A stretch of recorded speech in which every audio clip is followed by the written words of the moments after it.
The reason why enlightenment is perceived as a disappointment is because of the previous efforts to put it on a pedestal. And whenever you put something on a pedestal, you create a pendulum. And when the pendulum gets fed, what the pendulum is essentially like an energetic entity that gets fed by your ideas of it. And it gets energized when you create energy around it, whether that's I hate it or whether that's I love it, you feed it. And the paradigm then is maintained within you. So you create this pendulum called enlightenment by putting it on a pedestal, putting teachers who seem to have it on a pedestal.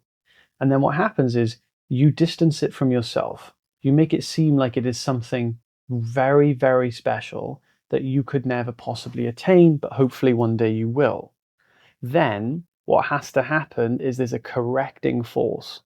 A correcting force comes and it redirects your energy to seeing it isn't what you thought it was, which is why a lot of teachers will be brought off the pedestal if they haven't adequately corrected the perceptions around them. If you have put a teacher on a pedestal, guess what? Unless you take them off yourself by realizing that they are basically just a mirror and a reflection of you and your own specialness, something will happen that will make you very disappointed by them. And the same happens with this idea of the state of enlightenment.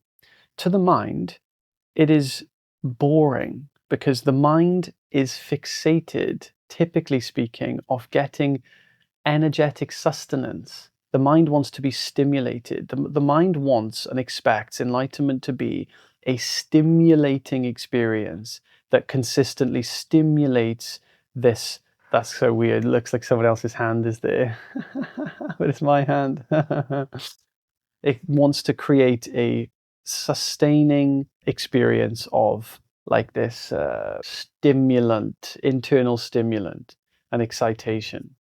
And when it realizes it's not going to get that, it then puts it like an underimportance. And this is so funny. I've seen this happen so many times. First, it gets put on the pedestal, then it gets taken off and it gets put in under the pedestal, and people start talking about enlightenment like it's not special at all. It is special. It's what you are. Everything and everyone should have equal special importance, right? Your mum is very special. Your dad is very special. Your best friend, your sister, your brother, your whole family, they're very special, and you experience that. You experience that they're special, but you don't put them on a pedestal. You see? So the same has to happen with our own ideas of enlightenment and freedom. It is very special, but no more special than like the shirt that I'm wearing or the glasses that you might be wearing on your face. Without your glasses, what are you going to do? Right? Be walking around blind. It's pretty important to have glasses on. But it's like no more important than like other things, like having arms and legs. It's like everything has its own special importance. But when we start to give one particular thing even more special and importance than the other things, that's when we get led astray. So this is why enlightenment is the final disappointment, because it's the time where a correcting force comes and takes it off the thing we think it is, which means I'm not going to have a new state of mind. I'm not going to have this constant state of bliss and excitation. Bliss is not meant to be the bliss that we think it is. The bliss in the actual traditions is simply an unwavering inner contented peace. It's like a peace, an unconditional peace or an unconditional happiness. This unconditional peace and happiness is the nature of our mind. It just doesn't get disturbed, which doesn't mean you don't get angry. It doesn't mean you don't feel sadness and grief. Most people think that, when I never feel sad again, then I'll be happy. What a limited happiness it would have to be for you to never get sad again in order to be happy. True freedom is able to grieve. Grieving is a natural part of human life. I grieve the death of my best friend. I grieve the death of my sister. I grieve the death of my mother. Grieving is a profound experience of an overwhelming amount of gratitude. Only when grief is resisted do we experience the suffering of grief. So get the idea that you have to be in a perfect state of equilibrium on a feeling level to then be happy. It's absolutely not the case. The only things that cause suffering, that suffering is experienced in, the things that do disappear, would be guilt, shame, blame, hatred, resentment, and that's pretty much it. Everything else is a form of those things. Those are the things that when you get sad, and when you don't know how to process the sadness, or you just resist the sadness, you then experience the guilt and the shame and the hatred that makes you think the sadness is the suffering when it's not.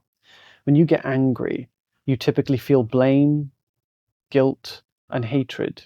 They are the things that make you think the anger is the problem when it's not. Anger's fine, but then because you're not processing the anger, you do it in the only way you unconsciously know how, which is to blame someone, blame yourself, blame life. And therefore the energy gets supercharged towards one of those three things, which then causes a destruction, which then makes us think the anger was the bad thing when it's not. So don't let your peace be so limited. Like your idea of having enlightenment be this perfect state of feeling equilibrium is a numb idea. It's a very numb idea. When I was on my path, I went through a stage of thinking that I had this level of freedom where I didn't need any more knowledge, and I was in peace, but I was just numb. You know, my sister was crying and I couldn't even feel what she was feeling. I had no empathy. I remember sitting there thinking, this feels horrible. It feels worse to not cry with her or to not even be able to feel or understand her than it does to feel this peace that I seem to be experiencing.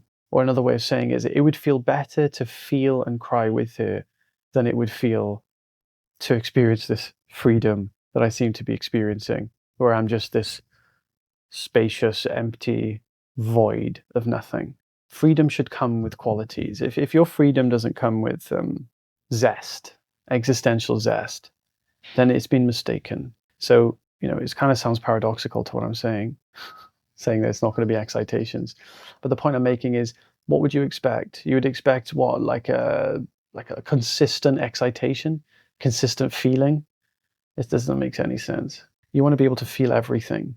When this truth moves into the body, which is the goal really, to let it bleed into what you're actually experiencing, you will feel everything. And when you feel everything, you will realize that's unconditional love. You'll realize that unconditional love. It's not that you love things, like I love this thing. It's that you embrace everything. To embrace everything, you have to feel everything. And you can't feel everything when your happiness is dependent upon what it is you do or do not feel. So if you want unconditional love, the requirement for it is that you are able to have unconditional happiness. Therefore, you are not dependent on feeling or not feeling a certain way. So that if you get rejected, you don't close your heart again. So if you go through and experience sorrow, you don't close your heart off again from something else or someone else. And this is truly living with love, to feel everything, which then consequently makes you love everyone because you have no resistance to anyone. You're not going to be resisting people. You might not like people, but you'll still love them. We've all got family members like that, right? You don't like them, but you love them.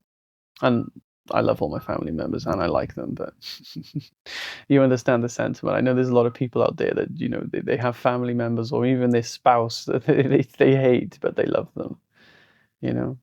I have a free community where I can give you any advice and guidance that you like. It's the link for that is in the description. If you'd like to continue watching, here's some videos. Any questions, leave them in the comments. I can respond in live streams. And I'll see you guys soon. Take care.